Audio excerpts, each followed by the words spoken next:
असा कधी कुरकुरीत बोंबील फ्राय राईस खाल्ला आहे का? साधा फ्राय राईस तर सगळेच खातात, पण आज मी बनवणार आहे असा बोंबील फ्राय राईस ज्याची चव एकदा घेतली की पुन्हा पुन्हा खावंसं वाटेल.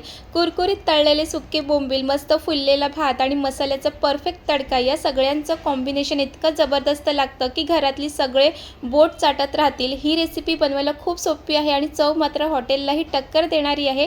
मग चला वेळ न घालवता बनवूया झणझणीत आणि कुरकुरीत बोंबील फ्राय राईस. शेवटपर्यंत व्हिडिओ नक्की बघा कारण काही टिप्स शेअर करणार आहे. 5 मिनिटात तयार होणारा सुके बोंबील फ्राय राईससाठी काय साहित्य लागतात ते झटपट बघून घेऊया. इथे हे भात घेतलेला आहे. भात उरलेला असेल तोही घेऊ शकतात किंवा मग गरम भात बनवून त्याला थंड करून सुद्धा हा फ्राय राईस बनवू शकतात.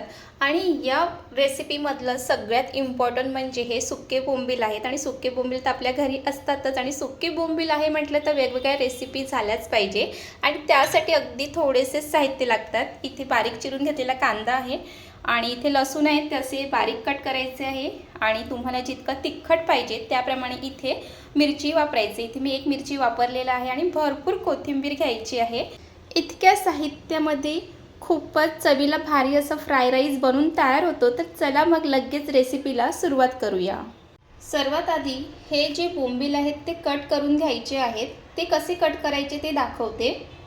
सुरुवातीला जेव्हा बोंबील आणले तेव्हाच त्याचे डोक्याकडचा भाग वगैरे कट करून ठेवलेलं. आता फक्त ह्याला कट करायचं की फ्राय राईसमध्ये टाकण्यासाठी बोंबील कसं कट करून घ्यायचं आहे. तर फ्राय राईसमध्ये बोंबील टाकणार आहोत तर त्यासाठी एकदम बारीक असे बोंबील कट करायचे आहेत. इथे तुम्ही बघा, इतकं हे बारीक करून घ्यायचे आहेत.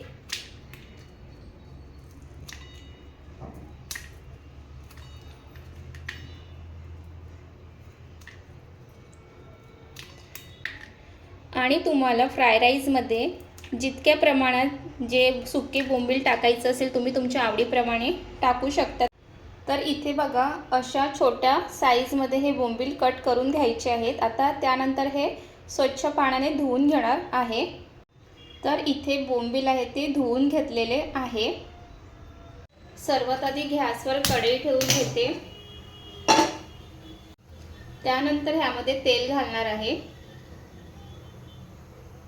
तेल व्यवस्थित गरम झालं की सर्वात आधी तर त्या तेलामध्ये हे जे सुके बोंबील कट करून घेतले ते थोडेसे फ्राय करून घेणार आहे. पण एक महत्त्वाची गोष्ट लक्षात ठेवायची आहे की हे जेव्हा बोंबील धुवून घेतो ना त्यातलं सगळं पाणी हे काढून घ्यायचं आहे. तर इथे तेलसुद्धा व्यवस्थित गरम झालं आहे. आता त्यामध्ये हे कट करून घेतलेले बोंबील 1-2 मिनिटासाठी छान परतून घ्यायचं आहे तेलामध्ये. असं करून घेतलं की हे बोंबील खाताना कुरकुरीत लागतात आणि फ्राय राईस खायला पण छान लागतं. तर इथे पाहू शकतात की जे बोंबील आहे ते त्याचा रंगसुद्धा बदललेला आहे. रंग बदलला की लगेच ते बोंबील आहेत ते प्लेटमध्ये काढून घ्यायचे आहे.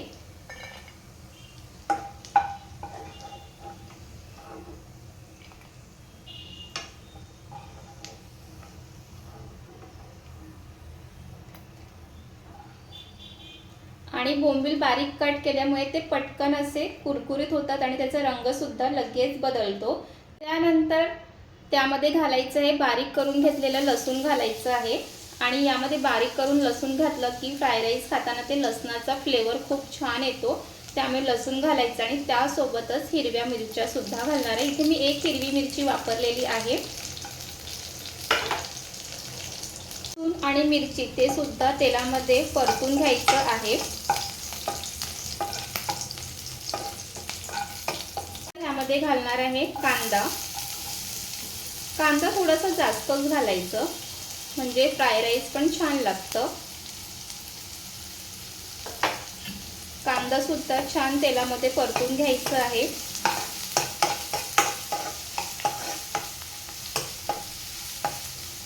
आणि आपण नेहमी घरामध्ये ना कधीतरी काहीच बनवायचं नसेल किंवा झटपट काही बनवायचं असेल किंवा उरलेला भात असेल की फ्राय राईस हा बनवला जातो. मग कधीतरी एकदा असं सुके बोंबीलचा पण फ्राय राईस करून बघा, खूप छान लागतो. कांदा थोडासा परतून झाला की त्यामध्ये घालायचं थोडी कोथिंबीर घालायची आणि ते सुद्धा छान कांद्यासोबत परतून घ्यायचं.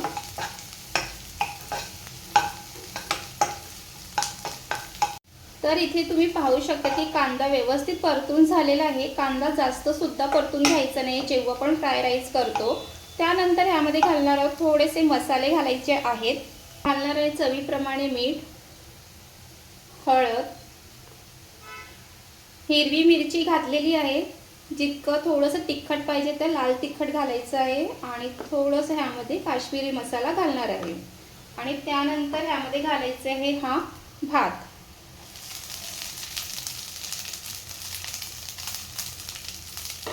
भात घातल्यानंतर हे मसाल्यामध्ये छान मिक्स करून घ्यायचं आहे आणि तुम्ही तुमच्या तिखट जितकं पाहिजे त्याप्रमाणे मिरची किंवा मसाल्याचा वापर करू शकतात।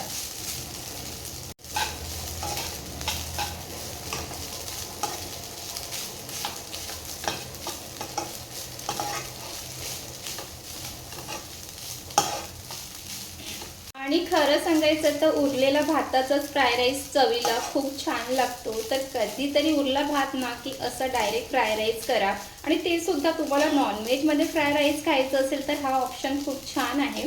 तर इथे जो राईस आहे तो सुद्धा छान मसाल्यामध्ये मिक्स करून झालेला आहे आणि त्यानंतर मग ह्यामध्ये घालायचे तेलामध्ये परतून घेतलेले हे सुके बोंबील आणि ते सुद्धा भातामध्ये मिक्स करून घ्यायचं आहे।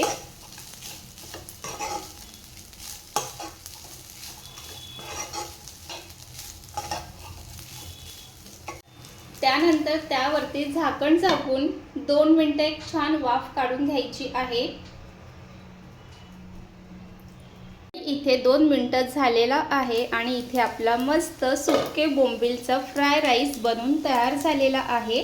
परत एकदा त्याला मिक्स करून घेऊया।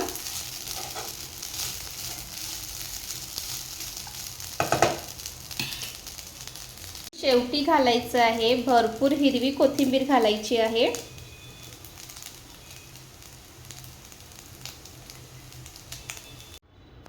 आणि या फ्राय राईसचा पूर्ण सुगंध घरामध्ये पसरलेला आहे। नेहमी चिकन फ्राय राईस किंवा एग फ्राय राईस किंवा व्हेज फ्राय राईस खाण्यापेक्षा एकदा हे तुम्ही नक्कीच असं सुक्या बोंबीलपासूनचं हे फ्राय राईस बनवून बघा। सगळ्यांना खूप जास्त आवडेल आणि अगदी 5 मिनिटात होतं। जर उरलेला भात असेल की झटपट असं नक्कीच बनवा। तर चला मग आता मस्त गरमागरम हा भात आहे तो प्लेटमध्ये लावून घेऊया। फ्राय राईस म्हटलं की तो गरम खाल्ला की तेव्हाच ते छान लागतं, म्हणून फ्राय राईस बनवला की पटकन असं गरम गरम फ्राय राईस प्लेटमध्ये काढून घ्यायचं आहे।